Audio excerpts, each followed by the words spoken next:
बंदे यारे बंदे। गांव के किनारे एक किसान का घर था। घर के सामने ही उसके खेत थे। खेतों में गेहूं की पकी फसल खड़ी हुई थी। खेतों की रखवाली में पूरा परिवार रात दिन लगा रहता था। कई साल बाद इतनी अच्छी फसल हुई थी। सभी लोग प्रसन्न थे। इस फसल के भरोसे किसान ने कई मंसूबे पूरे करने के विचार बना लिए थे। उसने गाय और बकरी के साथ मुर्गियां तथा बतखें भी पाल रखी थीं। मुर्गियों और बतखों के लिए घर के बाहर ही दरवे बना रखे थे। दरवाजे पर ही गाय और बकरी बंधी रहती थीं। घर के बाईं ओर एक एक छोटा तालाब था।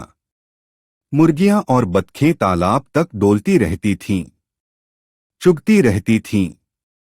बतखें पानी में तैरती भी थी।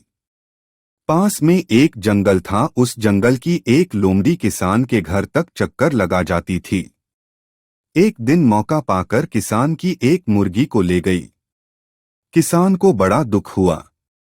घर के सभी लोग चौकन्ने रहकर मुर्गियों और बतखों की देखरेख करने लगे। लोमड़ी अब और जल्दी जल्दी चक्कर लगाने लगी।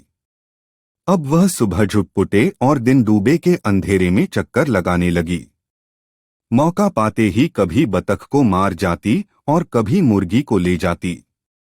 किसान ने लोमड़ी को पकड़ने और मारने के कई उपाय किए, लेकिन सफल नहीं हो सका। एक दिन उसने जाल फैलाकर लोमड़ी को पकड़ लिया।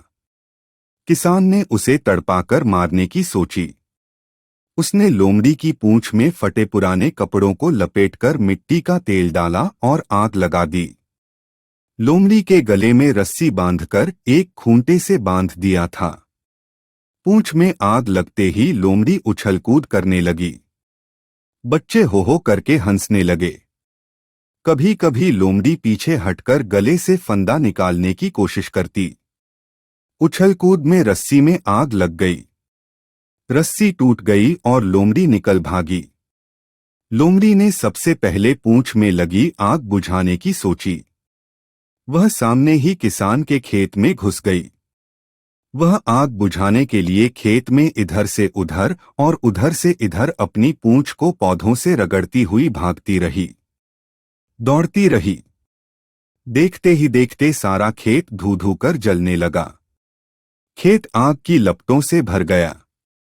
1-2 घंटे में किसान की लहलहाती फसल जलकर राख हो गई।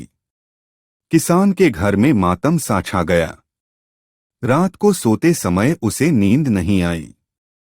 वह लेटा लेटा सोचता रहा, अपने किए का क्या इलाज।